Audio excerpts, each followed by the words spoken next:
the biggest difference between this one and the Kiss Me album. The Kiss Me album was supposed to be almost like a retrospective in a way, even though there was a lot of new stuff on it. The fact that it was a double album allowed us a lot of time to like, look back on different aspects of what The Cure had done, whereas the new one is it's very particular, has a very particular sound, has a very definite mood to it. The Kiss Me album is a bit more sort of kaleidoscopic really, and this one's very much a sort of a downbeat album, you know. It's very old style Cure, really, the mood. Faith? It's around the sort of the Faith sort of sound, I suppose, if there is such a thing. It's very sort of big and atmospheric. There's a lot of string parts and low bass parts. There was more of a mixture on Kiss Me, because that was sort of loads of different styles of songs. On this one it's more a theme running through it, if you like. So back to the sort of the Faith, or I mean, maybe not like... No, it's not a George Michael album. In a way, yeah. I mean, were you conscious of trying to make it different to other albums? Every Cure album has been different. I mean, is that like something... It's not a conscious thing, is it? No, because if you start being conscious about it, then it becomes much too contrived, and you end up like...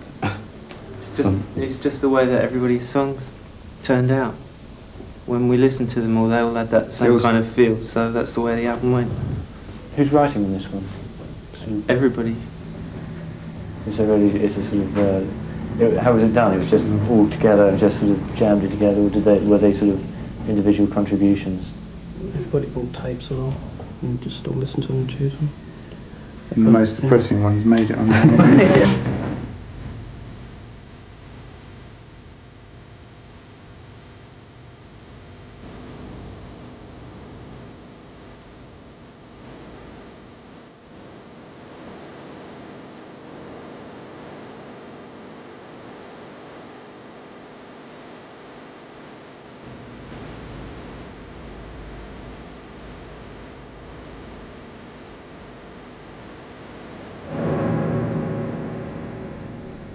The way it worked on the last record and this one is that everyone's expected to turn up at this sort of pre-album meeting, which you usually have for about a week, which is basically us drinking for 5 days, and then we pluck up courage to play our tapes to each other. You know, so, well, I mean, I don't get embarrassed, but I think the others do, because it's a new thing for them.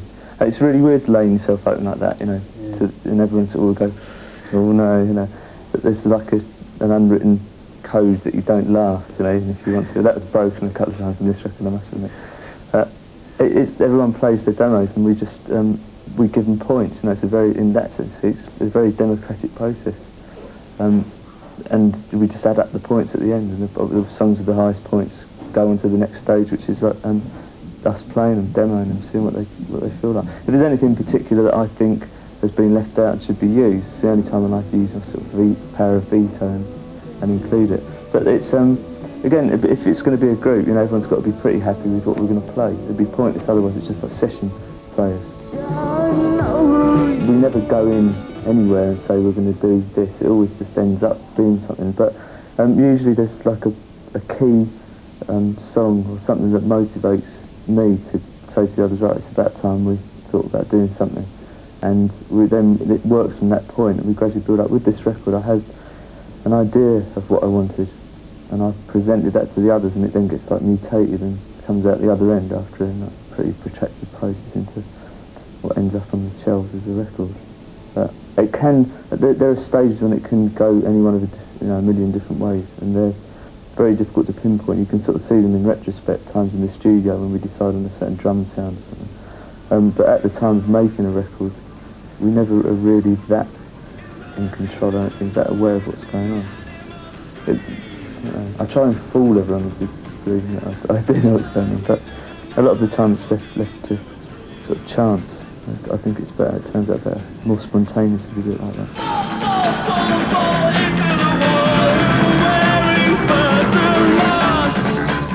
Knowing myself, knowing how I am, it's inevitable that we would end up, whatever we do is going to take longer and longer.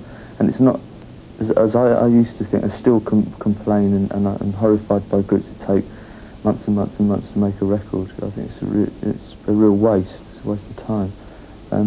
And when we actually are doing something, it's quite spontaneous and quite fast, but it is, like you say, it's the production process afterwards, which is, I'm always trying to get it to sound better than the one before. And also, as everything sort of escalates to what people expect, that has become a lot higher. Their level of people's level of awareness, I think, with what is on a record has gone up since we started. I mean, we used, like 17 Seconds took sort of 14 days from walking in the studio and walking out with a finished thing. This one took in real time probably 2 months, and in unreal time took about 5. But I mean, that's what I'm saying. I mean, if those 5 months could be condensed down into 2, if we wanted to spend every day doing something, and those 2 months could be condensed down to a week probably, actually doing something other than messing about and talking to each other. What about mother's pride? You've got to have mother's pride. But why? Got to have mother's pride, otherwise it don't stick to the roof of your mouth. The reason why we work in a residential studio is the 2 reasons. One's a very practical reason, which is that it's easier for the way we work to have everyone around, because we might suddenly decide, I might be doing a vocal and think, I can't do this tonight, and if everyone else is around we can do something else. If they're not, if everyone's gone home, it's like it's a waste of a day, waste of a night. And obviously the other reason, the more important reason, is that it builds up an atmosphere when we're working, and everyone can remain involved, everyone can be there all the time if they want. I mean, you can sleep in the control room if you want. In fact, the others quite often sleep in the control room. It's just nice that way, because that means that all we see is each other, and we can just get like totally involved in it, as opposed to sort of maybe like having a few days off and then sort of getting out of the mood of doing it. It's you sort of conscious of being involved in it all the time, even if you do have a day off there. If you know, we're around. You don't think you're doing anything like that. You're just sort of there and you play. Yeah, and there isn't a specific point where you say, well, you have to go and play such and such now. You just do it at a leisurely pace.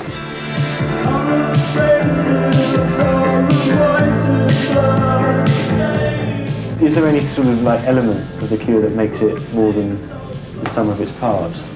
You know, is there something that's The Cure when you're not in The Cure you don't have? Robert, I suppose, really. Is he the sort of the catalyst then? Yeah. Oh, definitely, yeah. Yeah. What's he like? How do you work with him in that way? Is he the boss? Yeah. Yeah, but I mean, saying that, Is he listening? Yeah. it's saying, is he the boss? It sounds like in a horrible way, but it's not in that. Like someone's got to take a decision, you know. So we can't all say, well, let's do this, and someone else said, well, let's do that. You know, someone's got to take an executive decision on something, and it is Robert. So, and we go along with that, and it works like that. Because we're lazy and we like him doing all the work. The reason why it's a group is because I need other people around me.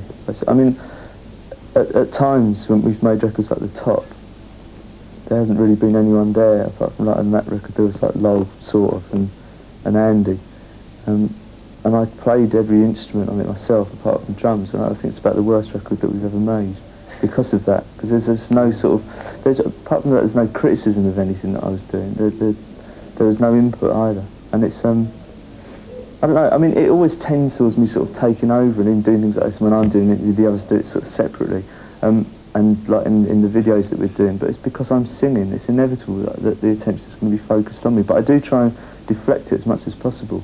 But the others encourage it because they're so lazy a lot of the time, and they find it really easy for me to do things, and I suppose it's in my nature not to delegate, so unless someone comes up to me and says, you know, I'll do this, I tend to take all the responsibility on myself.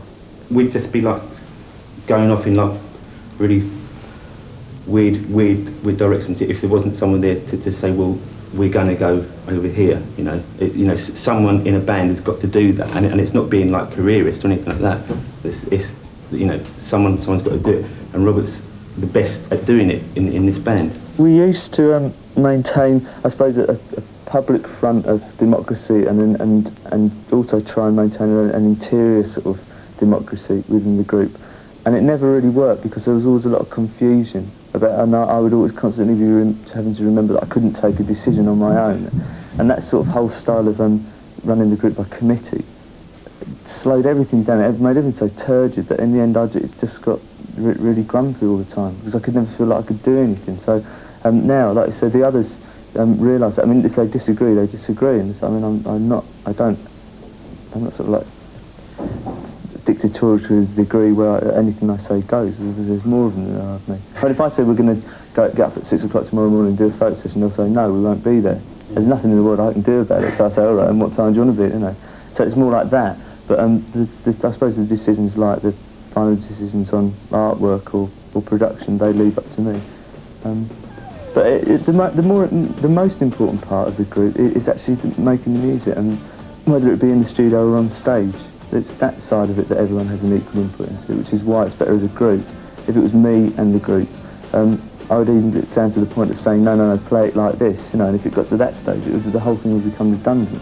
I mean, when we're on stage, you play what you want, and that's why it's a group. And if you don't like what the others are playing, you're not in the group, you know, you leave the group. And that's what you miss if you're like a solo performer. That's the part I'd miss. Also like the camaraderie I'd miss as well. You're so gorgeous, I'll do anything. Kiss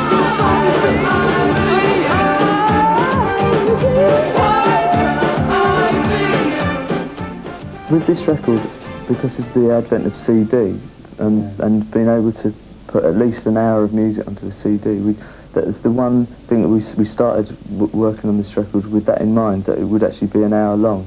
And we've never done that before. With the Kiss Me album, we thought it might be a double album if we want it to be. We didn't really have any strong feelings about it. But with this one, I definitely wanted like an hour to allow us to be able to do like 8 or 9 minute songs, which we've never been able to do before. It would have been great to have had CD format around the time of Faith, so we could have stretched things a lot more. So I envisaged a record which had a couple of quite long, strong, atmospheric pieces.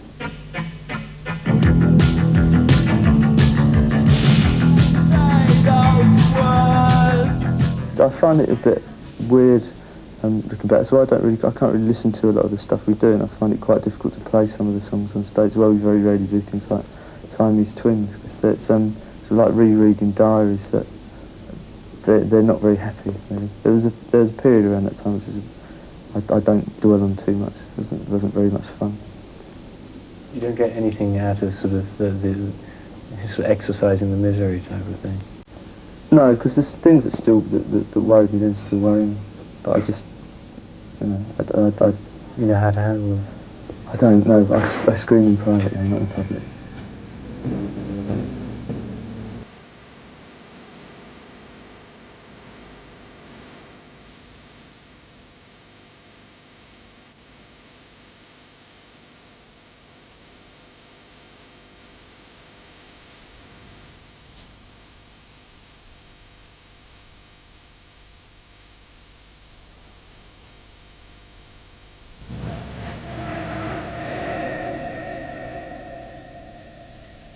There was a very definite sense of, after we'd done the Three Imaginary Boys album, which is like incredibly lightweight, and I hated it as soon as we'd done it, that 17 Seconds, Faith and Pornography, to pull off like a project like that, which like spanned almost 3 years, and we were pretty morose anyway, but we were quite funny, but I realised that to pull it off we couldn't allow ourselves to be seen as doing it in a half-hearted way. And so we like threw ourselves into the whole, I don't know, almost like a lifestyle, and it was like a vicious circle, and it reached the point after Pornography when I suddenly found that we weren't having any fun anymore, and it just seemed pointless, because we were only doing it by that point, we were only doing it for other people, and like Simon left the group and the whole thing just fell apart, and I thought the only way to inject some life back into the idea of it was to do something so totally ludicrous that people would actually be shocked by it. There was nothing more we could do. We couldn't shock people by it being any more, morose or downbeat. So we had to do something that people say that isn't the cure, or like what drugs have they discovered or something. So that's where all that sort of pop stuff came from. But it was also when we started off as a pop band, but we didn't do it very well, and I just wanted to have a go at doing some proper pop songs. I mean, Love Cats particularly, I thought was that turned out really well. Move like cagey tigers. With The Cure, you've got to look at it like we've had like a very long ongoing relationship, because I've actually been working with Robert for about 8 years, which I think must be a record actually. It must be the longest monogamous relationship, and then that's true, between a video director or a filmmaker and a group, because I think videos only really began in about 79. Right, and then I started working with Robert in 81, which is about 8 years ago, which is ridiculous, really. So anyway, that's interesting. But so in other words, very much the way we talk in answering your question is like, he goes blah, blah, blah, I go blah, blah, and that's it. So that tends to be our sort of conversation. And it's really weird because with him, and particularly with him, like I'll hear a song and I really will understand it, and so we really do sort of work like that. So it's quite sort of simple these days. We just think along the same lines. I mean, it's much easier working with him. As with each time we do something. Yeah, I mean, I understand his sort of shorthand way of talking now, which I didn't at first. It used to worry me. It's like we do sort of know how each other thinks, really, because like he'll say to me, literally, the conversation will be da, da, da, and then I'll go, and then what I do is I come back to him and I've sort of storyboarded the thing out. It's like when we did that video on the wardrobe, which a lot of people liked, all he said to me was claustrophobia and wardrobe, right, and then I went away and put the actual story together. But then you see, if people trust you, then you come up with something better, I think, anyway, don't you?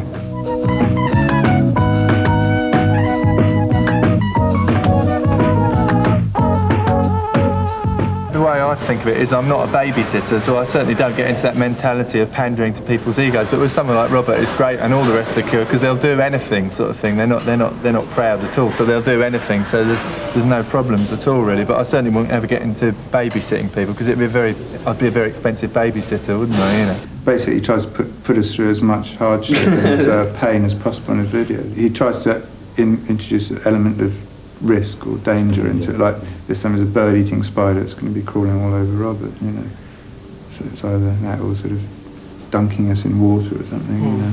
He has his list of things, and it's really weird how they quite often coincide.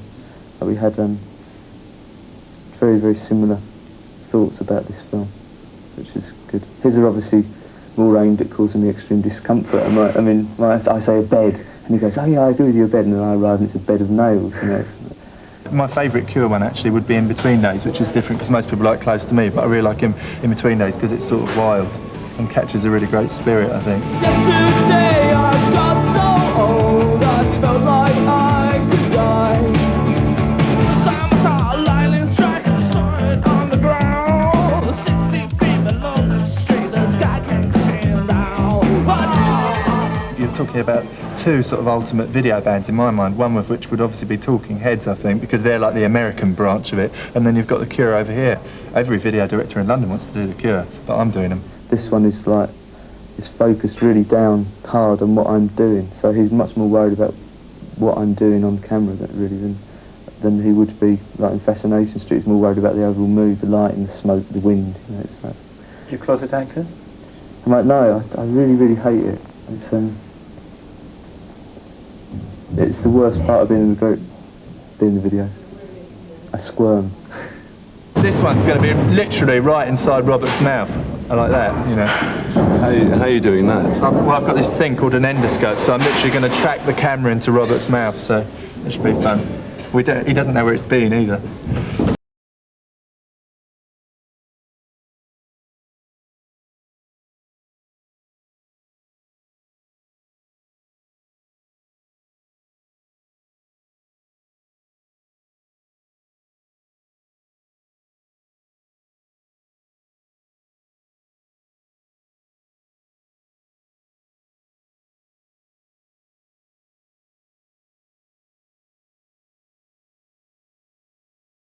I mean, I genuinely feel that each time we go in the studio, it'll be the last record we make. I mean, if I didn't think that, they would never turn out right. Usually, if we're in the middle of doing something, I wish that this time next year I wasn't doing anything. If I'm not doing anything, I wish that this time next year we were doing something. So a lot of it just depends on what time I got up that day.